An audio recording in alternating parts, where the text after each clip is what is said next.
انا نحن نزلنا الذکر وانا لہو لحافظون۔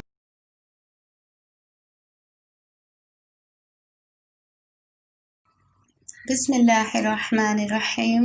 ایک نصیحت ایک کہانی کے سیگمنٹ میں آج کی کہانی حضرت یحییٰ علیہ السلام کے بارے میں ہے۔ حضرت یحییٰ علیہ السلام اللہ کے نبی ہیں۔ قرآن مجید میں ان کا ذکر 5 مرتبہ آیا ہے۔ ان کی جہاں بہت سی خوبیاں ہیں، وہیں ان کی ایک خوبی یہ ہے کہ وہ نبیوں میں سب سے زیادہ خوف خدا رکھنے والے تھے۔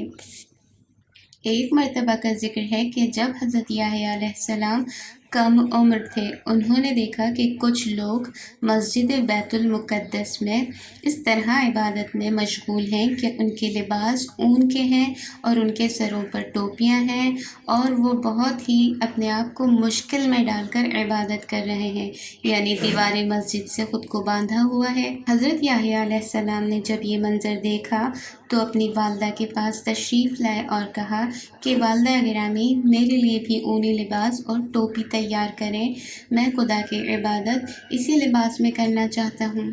ان کی والدہ نے جواب دیا، آپ کے بابا یعنی حضرت زکریا علیہ السلام گھر میں آ جائیں تو میں ان سے اجازت لے کر آپ کو جواب دوں گی۔ تھوڑی ہی دیر کے بعد حضرت زکریا علیہ السلام گھر میں آئے۔ حضرت زکریا علیہ السلام کی زوجہ نے یعنی حضرت یحییٰ کی والدہ نے انہیں یہ سارا ماجرا بتایا کہ آپ کے فرزند یعنی حضرت یحییٰ علیہ السلام ایک اونی لباس اور ایک ٹوپی بنانے کو کہہ رہے ہیں۔ حضرت یحییٰ علیہ السلام کو بلایا ان کے بابا حضرت زکریا علیہ السلام نے اور پوچھا، اے میرے فرزند، یہ بتاؤ کون سی چیز وجہ بنی کہ تم اس فکر میں پڑ گئے ہو؟ ابھی تو تمہارا بچپنا ہے۔ حضرت یحییٰ علیہ السلام نے فرمایا، بابا جان، آپ نے نہیں دیکھا ان لوگوں کو جو مجھ سے چھوٹے تھے اور انہوں نے موت کا ذائقہ چکھ لیا؟ حضرت زکریا علیہ السلام نے کہا، ہاں، میں نے ایسے افراد دیکھے ہیں۔ اس کے بعد مادر یحییٰ کو حکم دیا کہ یحییٰ کے لیے ایسا لباس اور ٹوپی بنا دیں۔ ان کی ماں نے یعنی جناب یحییٰ کی والدہ نے اس حکم پر عمل کیا۔ حضرت یحییٰ نے اونی لباس پہنا اور بیت المقدس میں گئے اور عابدوں اور راہبوں کے قریب عبادت میں خدا میں مشغول ہو گئے۔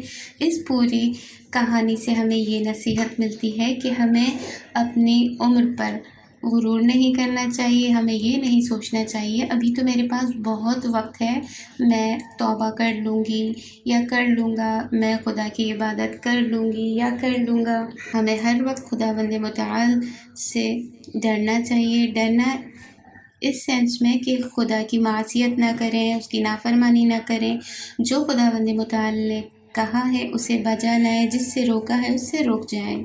سبسکرائب کیجئے ذکر ٹی وی اور اس علم کے سفر میں ہمارے قدم کے ساتھ قدم ملائیے۔